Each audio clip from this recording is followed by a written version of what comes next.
Aujourd'hui dans le journal de Nice, la crise des réfugiés ne cesse pas de s'aggraver. La France va-t-elle pouvoir combattre ces sérieux problèmes?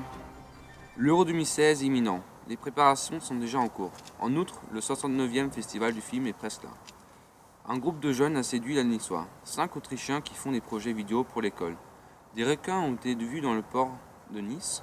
Rapport du quai, une analyse des événements sportifs passés et la météo. Bonjour et bienvenue dans le journal de Nice. La situation des réfugiés a atteint un nouveau sommet. Les premières conséquences sont déjà là. Le président François Hollande, qui représente la partie pro-asile et qui est au contraire aux règles d'immigration restrictive, baisse constamment dans les sondages. Bien que l'humanité est toujours une priorité, beaucoup de gens se soucient du développement de la crise. Comme des solutions européennes ne sont pas en vue, la question cruciale est de savoir si l'UE peut finalement trouver un consensus. Jusqu'à présent, ceux-ci échouent en raison de refus à contribuer des pays orientaux. Depuis le 69e festival de Cannes, voici en direct notre correspondant Albion Sadriou. Bonjour, cette année a lieu le 69e Festival international de films à Cannes. Du 11 au 2 du mai, on peut voir la haute société du monde du cinéma à Cannes. Le directeur cette année, comme d'habitude, est Pierre Lescure. Le président du jury cette année est le metteur en scène, scénariste et producteur de films australien George Miller. Dans le passé, il y a déjà 2 fois président du jury. La liste de films en compétition est déjà connue. Parmi les 20 films, il y a Agassi de Cœur du Sud, American Annie des États-Unis, The Last Face, mis ainsi par Jean Penn, The Neon Demon avec Keanu Reeves et enfin le film Toni Erdmann d'Autriche, Allemagne et Roumaine. Dans tous les cas, il y aura beaucoup de suspense. Merci Albion.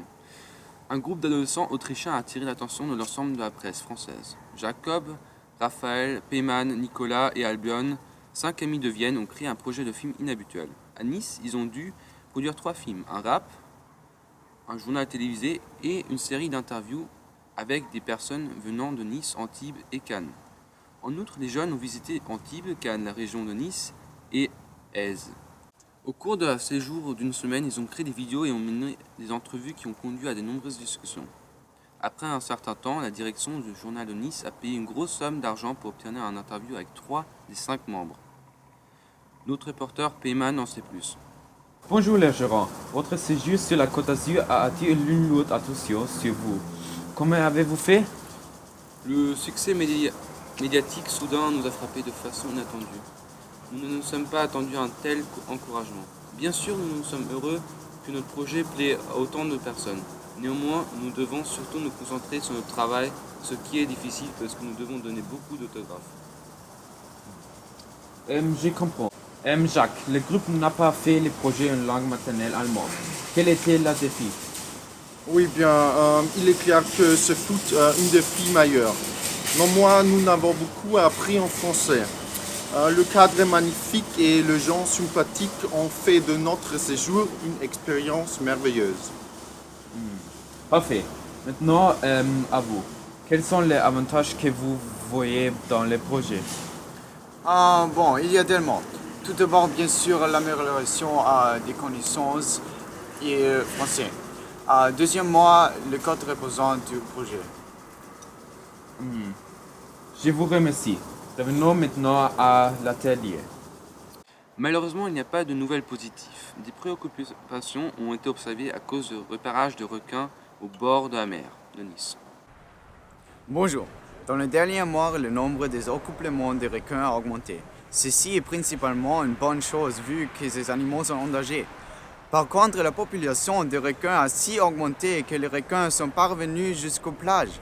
Au début, le gouvernement français a interdit aux gens de nager sur les plages car il y a eu quelques accidents. On n'y aura plus d'accidents et qu'on... C'est bon, ça suffit, non? Ça suffit. Qu'est-ce que vous faites ici? Donc je disais... Maintenant la météo. Bonne journée et bienvenue dans le temps. Tout d'abord la météo en France. Aujourd'hui, il fera très chaud dans le sud. Par conséquent, n'ayez pas oublié de s'habiller de manière estivale. Dans les notes, le temps est tintant. Ici, il peut parfois arriver de pleuvoir. Passons maintenant à la météo régionale. Elle nous offre un ciel bleu sans nuages avec beaucoup de soleil. En Atlantique, un flux d'air à savourant anticyclone nous attend. Les températures pour le week-end semblent bonnes. Maintenant, le sport. Bienvenue aux nouvelles du sport. Je vous passe le bonjour. Leicester City FC a réussi. Ils sont devenus pour la première fois champions de la Premier League après avoir accédé à la Premier League la saison dernière.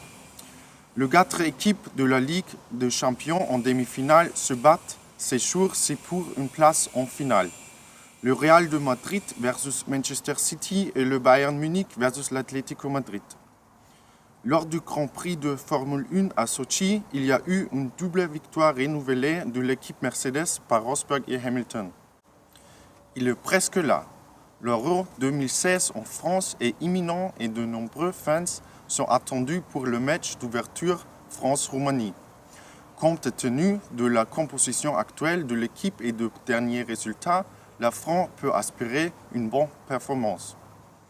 Maintenant, toute l'attention est portée sur le préparatif. La plupart des équipes ont élu domicile dans le sud de la France. Au cours des prochaines semaines, les Jeux auront lieu dans 12 stades différents. La préoccupation d'une attaque terroriste est très pressante. Par conséquent, la FFF et le ministère de l'Intérieur augmenteront leurs mesures de sécurité. Ceux-ci comprendront une présence policière accrue, plus de renseignements et plus de contrôle. Cela crée une atmosphère tendue. Beaucoup expriment le fait qu'ils ne sont pas complètement en sécurité et resteront à l'écart de stade. L'équipe nationale d'Autriche a éménagé dans la préparation pour le trimestre Euro à Nice. Ici, nous nous tournons vers notre journaliste sportif Raphaël, qui fait une interview avec le joueur Puringer. Bonjour, Monsieur Puringer. En tant que vous êtes un joueur très succès, vous êtes habitué à voyager et vivre dans les hôtels. Ma première question est, est-ce que vous êtes senti à l'aise ici? Oui, ceci est tout à fait confort. Les conditions ici sont parfaites. Il y a plusieurs terrains pour s'entraîner et la possibilité de se relaxer. Très bien. Selon vous, jusqu'où ira l'Autriche dans l'Euro? L'objectif officiel est d'attendre le premier tour à élimination directe. Lorsque cet objectif sera atteint, beaucoup de choses pourront arriver. L'équipe est très confiante et impatiente des tâches à venir. Néanmoins, nous ne sous-estimons personne. Très bien. Et ma dernière question est-ce que l'équipe ressent du pression? Il est clair que l'Autriche ne va probablement pas devenir championne d'Europe, mais nous allons néanmoins tout donner. Merci pour l'interview. Au revoir. Mesdames et messieurs, c'était le sport. Retour de l'antenne à Nicolas. Mesdames et messieurs, le journal de Nice est par conséquent terminé. Je vous souhaite une agréable soirée et à demain.